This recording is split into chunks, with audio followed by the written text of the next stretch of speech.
Assalamualaikum warahmatullahi wabarakatuh. Berikut ini info timnas terbaru hari ini, diantaranya pelatih timnas Indonesia U16 Bima Sakti mengakui bila pasukannya kalah postur dari lawan-lawan yang akan dihadapi Piala AFC U16 2020. Kabar mengejutkan dari timnas U22 Vietnam yang sudah mulai bersiap untuk mempertahankan juara SEA Games. Pelatih Cina akui ketar-ketir bertemu timnas U16 di Piala AFC U16 2020. Media Malaysia kaget Egy Maulana Fikri jadi rebutan 3 klub Eropa. Kabar mengejutkan dari Kemenpora di mana 6 stadion Piala Dunia U20 belum disetujui oleh FIFA. Tergabung dalam satu grup, pelatih Uzbekistan tidak perhitungkan Indonesia di Piala Asia U19. Meskipun SEA Games 2021 masih digelar tahun depan, pelatih timnas U22 Vietnam Park Hang-seo sudah mulai mempersiapkan tim sejak dini. Baru-baru ini Park Hang-seo memanggil 28 pemain untuk mengikuti pemusatan latihan timnas U22 Vietnam untuk menyambut beberapa event internasional tahun depan termasuk SEA Games 2021.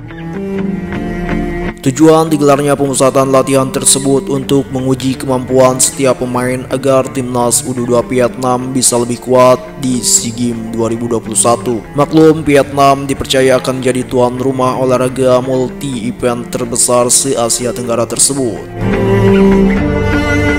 Namun, Park Hang-seo memanggil banyak nama-nama baru dengan mempersatukan pemain muka-muka lama ke timnas U22 Vietnam. Mayoritas pemain-pemain yang dipanggil Park Hang-seo masih berusia 19 tahun. Pemusatan latihan timnas U22 Vietnam akan dimulai pada 1 Juli 2020 dengan berlatih pada pagi dan sore hari.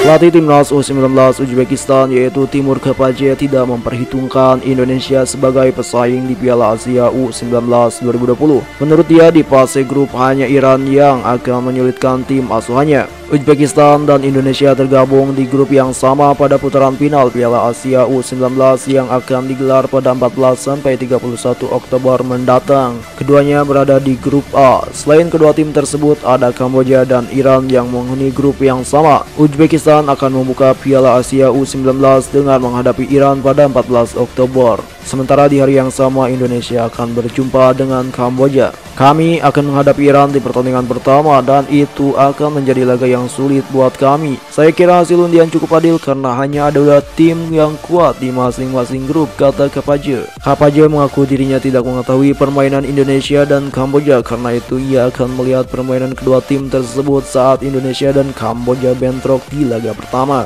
Kami tidak tahu bagaimana kekuatan Kamboja dan Indonesia yang menjadi penantang kami dalam memperebutkan tempat teratas di grup. Tapi kami akan pelajari permainan dan taktik mereka di pertandingan sebelumnya, ujar pelatih Uzbekistan.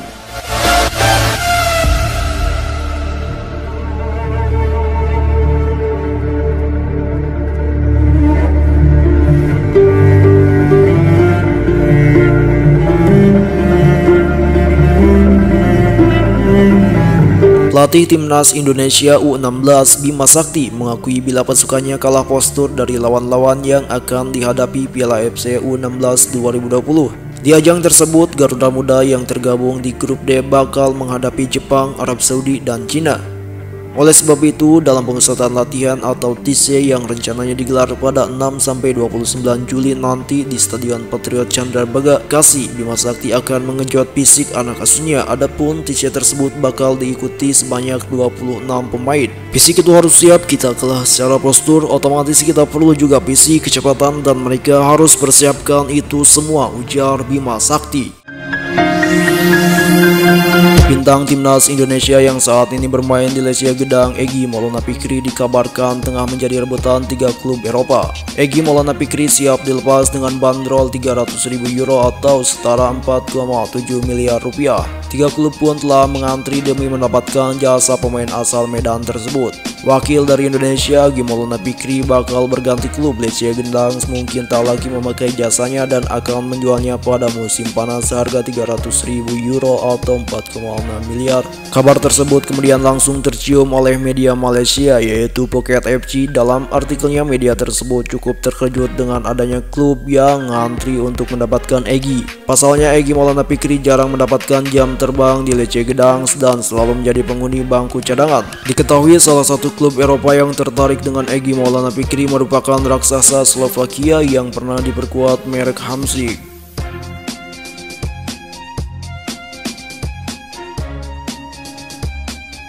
PSSI mengklaim sudah menetapkan 6 stadion untuk Piala Dunia U20 2021, tapi FIFA disebut belum memberikan lampu hijau. Hal itu disampaikan oleh Sekretaris Kemenpora Gatot S. Dewabroto usai mendengar paparan PSSI terkait respon Federasi Sepak Bola Dunia tersebut. Dalam rapat lingkup kementerian dan lembaga itu, PSSI hanya memaparkan bahwa mereka sudah memiliki keputusan soal 6 stadion yang akan digunakan untuk hajatan sepak bola sejagat level usia muda tersebut. Dan berikut ini ke-6 stadion yang diklaim PSSI sudah disetujui oleh FIFA adalah Stadion Gelora Bung Karno, Jakarta, Stadion Sriwijaya Palembang, Stadion Manahan Solo, Surakarta, Stadion Sijalak Harupat, Bandung, Stadion Gelora Bung Tomo, Surabaya, dan Iwayan Dipta, Bali. Jadi waktu itu saya meminta PLT Sekjen PSSI untuk memaparkan kok bisa menunjuk 6 stadion tersebut. Dari mana? Oh, ada dari surat Ketum PSSI Muhammad Irawan kepada FIFA. FIFA memang merespon, tapi ada catatan panjang. Misalnya stadion ini harus ada persyaratan ini. Jadi itu belum merupakan sikap resmi FIFA. Itu yang perlu saya luruskan, kata Gatot kepada Detik Sport.